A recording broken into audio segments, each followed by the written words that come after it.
గుడివాడ అమర్నాథ్ గారు.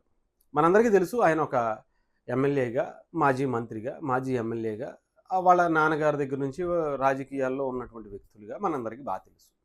వాటికన్నా ముందు బాగా ఫేమస్ అంటే 2019-24 వరకు ఆయన పేరు వినపడగానే కోడిగుడ్డు బాగా గుర్తొస్తుంటది. అది ఎందుకు అనేది అందరికీ తెలిసిందే. అప్పడాల కంపెనీలు, న్యూడిల్స్ కంపెనీలు ఇంకా చాలా చాలా గుర్తొస్తుంటాయి. ఎక్కడికో అబ్రాడ్ వెళ్ళమంటే అక్కడ చలేస్తుంది, ఇప్పుడు అక్కడ ఎలా వెళ్తారు అని చెప్పి మాటలు కూడా బాగా వినపడతా ఉంటాయి. అలాంటి వ్యక్తిని మనం గుర్తు చేసుకుంటూ ఉంటాం. అయితే రీసెంట్‌గా మనందరికీ తెలుసు ఆంధ్రప్రదేశ్‌లో వైఎస్ఆర్‌సీపీ 11 స్థానాల్లో ఉంది. దాంట్లో దానికి కారణాలు కూడా ఈ మాటలు, ఈ చేష్టలు ఇవన్నీ కూడా మనందరికీ తెలుసు. ఎవరెవరైతే మీరు చాలా క్లియర్‌గా ఉన్నటువంటి 11 స్థానాల్లో ఉన్నటువంటి వ్యక్తులు, గెలిచినటువంటి వ్యక్తులు ఎవరైతే ఉన్నారో వాళ్ళందరూ కూడా గతంలో ఎవ్వరూ కూడా నోరు తెరిసి మాట్లాడినటువంటి వ్యక్తులే. ఇన్క్లూడింగ్ జగన్మోహన్ రెడ్డి గారు కూడా. ఆయన కూడా స్క్రిప్ట్ రాసిస్తే తప్ప చదవలేనటువంటి పరిస్థితి ఉండేది.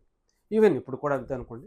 అలాగే ఎవరైతే నోరేసుకుని ఇష్టానుసారం పడిపోయారో వాళ్ళందరూ కూడా ఎమ్మెల్యేలుగా గెలవటం కూడా జరగల. అయితే ఇప్పుడు ఆంధ్రప్రదేశ్లో వైఎస్ఆర్‌సీపీ అనే పార్టీకి సంబంధించి ఇంతకన్నా దిగజారదు అనుకున్న ప్రతిసారి కూడా దానిని వాళ్ళు అంటే మన నమ్మకాన్ని వమ్ము చేస్తూ దానికన్నా దిగజారుతూనే వస్తున్నటువంటి పరిస్థితి కనిపిస్తుంది. గుడివాడ అమర్నాథ్ గారు ఆంధ్రప్రదేశ్ హోంమంత్రిగా ఉన్నటువంటి వంగలపూడి అనిత గారి మీద కొన్ని కమెంట్స్ చేశారు. ఇప్పుడు అది వైరల్ అవుతున్నటువంటి పరిస్థితి. ఇదేంటి ఇది కొత్త, ఇది ఏమన్నా అదే వాళ్ళకేమన్నా ఇది పెద్ద విషయమా అంటే డెఫినెట్‌గా కాదు. ఇది వైఎస్ఆర్‌సీపీ నరాన్న జీర్ణించుకుపోయినటువంటి వ్యక్తిత్వం, భావజాలం, వాళ్ళ సిద్ధాంతాలు, వాళ్ళ ఆశయాలు ఇవన్నీ కూడా అవే.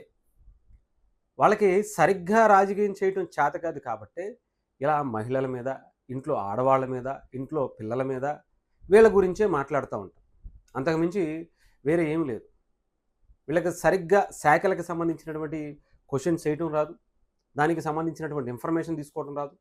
ఏది పడితే అది ఇలా ఇష్టం వచ్చినట్టు ఇంట్లో వాళ్ళ గురించి మాట్లాడుతూ, రెచ్చిపోతూ, బూతులు తిడుతూ ఇష్టానుసారం మాట్లాడడం తప్ప ఇంకొకటి రాదు అనేదానికి మరోసారి ప్రూవ్ చేసుకున్నారని చెప్పాలి.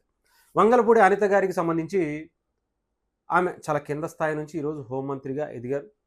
అయితే ఆవిడ గురించి వదిలేసేయండి. ఎదిగిన తీరు కావచ్చు, లేదంటే ఆమె ఈరోజు ఉన్నటువంటి స్టేజ్ని కావచ్చు, ఇవన్నీ వదిలేస్తే ఆమె ఒక మహిళ.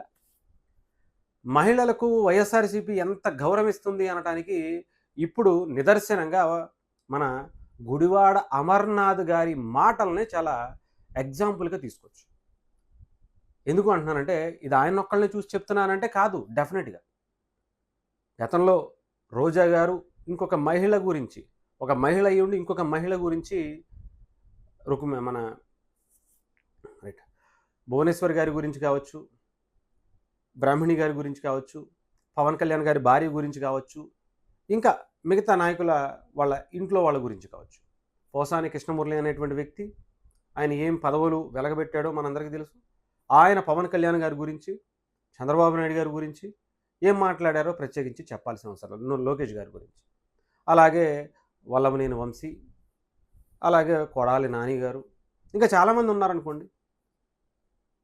వీళ్ళందరూ కూడా ఏ రకంగా మహిళల గురించి, అది కూడా ఎదట ప్రత్యర్థిగా భావిస్తున్నటువంటి, లేదంటే ఎదట మనిషిగా భావిస్తున్నటువంటి ఆ రాజకీయ నాయకుల ఫ్యామిలీల గురించి, వాళ్ళ మహిళల గురించి ఏ రకంగా మాట్లాడుతున్నారో ప్రత్యేకించి చెప్పాల్సిన అవసరం. అదే వారసత్వం ఈయనకు కూడా వస్తుందిగా. సో ఇది పెద్దగా తీసుకోవాల్సిన అవసరం లేదు. దీన్ని పెద్దగా నాకు తెలిసి ఏమీ చెప్పాల్సిన అవసరం కూడా లేదు. ఇక వాళ్ళ సిద్ధాంతాలు అంతే, వాళ్ళ రాజకీయం అంతే. వాళ్ళు ఎప్పుడూ కూడా ఎదట వాళ్ళని, వాళ్ళ మహిళల్ని, వాళ్ళ ఇంట్లో ఉన్నటువంటి ఫ్యామిలీస్ని, వాళ్ళ పిల్లల్ని తిట్టడం తప్ప సరిగ్గా రాజకీయం చేయటం చేత కాకపోతే ఇలాగే వస్తాయి మాటలు. అంతే, వాళ్ళ రాజకీయం అంతే. మీరు కూడా అలాగే మాట్లాడతామంటే ఇంక మనం ఏం చేయలేం. బట్ కాకపోతే వాళ్ళు చేశారు కదా అని మీరు కూడా చేయకూడదు. అప్పుడే వ్యత్యాసం ప్రజలు చూస్తారు. అది గత 2019-24 వరకు ఆంధ్రప్రదేశ్ ప్రజలు మొత్తం చూశారు కాబట్టి ఇప్పుడు కొంతమందికి ఒక ఐడియా వచ్చింది. ఇప్పుడు ఆంధ్రప్రదేశ్లో జరుగుతున్నటువంటి పరిస్థితులు రీసెంట్‌గా మనందరికీ తెలుసు. జగన్మోహన్ రెడ్డి గారు ప్రెస్ మీట్లు పెడుతుంటేనే ఎవడు పట్టించుకోవట్ల. అదొక జబర్దస్త్ షో అయిపోయిందని చెప్పి చాలామంది అనుకుంటున్నారు. జబర్దస్త్ షో కన్నా కూడా టీఆర్పీ రేటింగ్స్ ఎక్కువ వస్తున్నాయని ఆ కామెడీని కొనియాడుతున్నారు. అలాంటి ఈ టైంలో ఎలాగోలాగా నా వైపు కూడా కావాలి అని ఒక పక్క మన మచిలీపట్నం పెన్నాని గారు, అంబటి రాంబాబు గారు, రోజా గారు, అలాగే ఇప్పుడు గుడివాడ అమర్నాథ్ గారు కూడా పోటీ పడుతున్నటువంటి పరిస్థితి కనిపిస్తుంది. నేను ఎక్కడా తగ్గను ఆవిడంటే అంటే ఇంట్లో ఆడవాళ్ళ మేకప్ గురించి ఆయన మాట్లాడినటువంటి తీరు. గుడివాడ అమర్నాథ్ గారికి ఒక క్వశ్చన్ వేయదలుచుకున్నా. నార్మల్గా మీ ఇంట్లో చాలామంది ఆడవాళ్ళు ఉంటారు కదా, మీ పిల్లలు కావచ్చు, లేదంటే భార్య కావచ్చు, తల్లులు కావచ్చు, వాళ్ళ పిల్లలు కావచ్చు, ఈవెన్ ఎవరో ఒకళ్ళ పరివారం, ఎవరైనా సరే మహిళ లేకుండా మనం అయితే పుట్టుకైతే జరగదుగా. సో అలాంటి మహిళలు మీ ఇంట్లో ఉంటారు. మేకప్ లేకుండానే ఎవరైనా ఉంటున్నారు ఈ రోజుల్లో? అలా మేకప్ వేసుకోవటం తప్ప? అంటే అదే మాట మీ ఇంట్లో వాళ్ళకు కూడా ఇంత కేజీలు వస్తాయని, ఇంకొకటి వస్తాయని, ఇంకొకటి వస్తాయని మీరు మాట్లాడినట్టేగా. అనిత గారి గురించి మాట్లాడాలి అనుకుంటే ఆమె శాఖ గురించి మాట్లాడండి. ఆమె ఎమ్మెల్యేగా ఆమె చేసినటువంటి ఆ ఊరి నియోజకవర్గానికి సంబంధించినటువంటి ఇష్యూస్ గురించి మాట్లాడండి. మేకప్ గురించి ఎందుకు సార్? మీరు క్వశ్చన్ చేయాల్సింది ఆమె శాఖకు సంబంధించినటువంటి పనితీరుని, పరిపాలనని, దాని గురించి మాట్లాడగలరు కానీ ఆమె వేసుకున్నటువంటి వస్త్రాల గురించి, మేకప్ గురించి కాదు.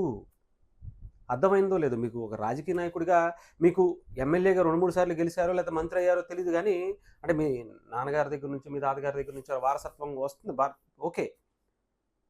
ఇప్పుడైనా సరే మారాలి కదా. ఎందుకు మీరు ఓడిపోయారు, మిమ్మల్ని ఎందుకు ప్రజలు తిరస్కరించారు అనేది మీరు తెలుసుకుని కొంత హుందాగల రాజకీయమైన చేస్తే కనీసం రేపొద్దున మీరు మీ ఊర్లో సర్పంచ్గా పోటీ చేసినా గెలిచేటువంటి అవకాశం ఉంటుంది. లేదా మీరు ఇంకొక వ్యక్తిని సర్పంచ్గా పెట్టుకుని గెలిపించుకునేటువంటి పరిస్థితి అయినా వస్తుంది. ఇలాంటి మాటలు మాట్లాడితే ఏముంటుంది చెప్పండి? మేకప్ వేసుకోవటం ఇంత నేరమా? అసలు మేకప్ గురించి మాట్లాడాల్సినటువంటి పరిస్థితి మీకేంటి? అంటే అక్కడ ఆవిడ దగ్గరికి సంబంధించి ఆమె నియోజకవర్గానికి సంబంధించి ఏ ఇష్యూస్ లేవా? ఏ ఇష్యూస్ గురించి మీకు మాట్లాడేటువంటి దమ్ము, ధైర్యం లేదా? ఆ ఇష్యూస్ మీకు ఏమీ కనిపించట్లేదు కాబట్టే మేకప్ జోలికి వెళ్ళారా? రోడ్ల గురించో, డ్రైనేజీల గురించో, పథకాల గురించో, ఇంకొక దాని గురించో, లా అండ్ ఆర్డర్ గురించో, ఆమె శాఖ చేస్తున్నటువంటి అనేక ఇష్యూస్ మీద గురించో మాట్లాడడానికి మీకు ఎటువంటిది ఏమీ దొరకలేదా? దొరకలేదు కాబట్టే ఆమె మేకప్ గురించి మాట్లాడడానికి పనిగట్టుకుని మాట్లాడుతున్నారా? అంతేగా, ఆలోచించండి. లేకపోతే ఆ క్వశ్చన్ అక్కడ వేయచ్చు కదా. ఆమె మేకప్ జోలికి ఎందుకు వెళ్ళాలి? ఇది ప్రజలు అనుకుంటున్నటువంటి ఒక ఆలోచన. మరి గుడివాడ అమర్నాథ్ గారు తీసుకుంటారా? ఈసారైనా సరే కనీసం పోటీలో ఉండటం పక్కన పెడితే కనీసం డిపాజిట్లు కూడా తెచ్చుకుంటారా లేదా అనేది చాలామంది ఆలోచనలో పడిపోయారు అక్కడ ఆయన నియోజకవర్గంలో. ఆయన ఏ నియోజకవర్గంలో ఉన్నారనేది ఇప్పుడు ఒక క్వశ్చన్ మార్కే. ఆయనకే క్వశ్చన్ మార్క్ అనుకోండి. ఎందుకంటే జగన్మోహన్ రెడ్డి గారు ఏ నియోజకవర్గంలో పోటీ చేయమంటారనేది ఆయనకే క్లారిటీ లేదు, ఈయనకి క్లారిటీ లేదు. సో ఏ నియోజకవర్గంలో పోటీ చేసినా డిపాజిట్లకైనా సరే కొంచెం మీ తాతగారు, మీ నాన్నగారి దగ్గర నుంచి వస్తున్నటువంటి ఆ వారసత్వాన్ని కంప్లీట్గా కనీసం డిపాజిట్లు కూడా రాలేదురా బాబు అనుకునేలా కాకుండా కొంచెం అయినా సరే ట్రై చేయండి బెటర్. అది చెయ్యాలి అంటే కొంచెం హుందాగల రాజకీయాల్ని ఒంటికి అవలంబించుకోండి, తెలుస్తుంది.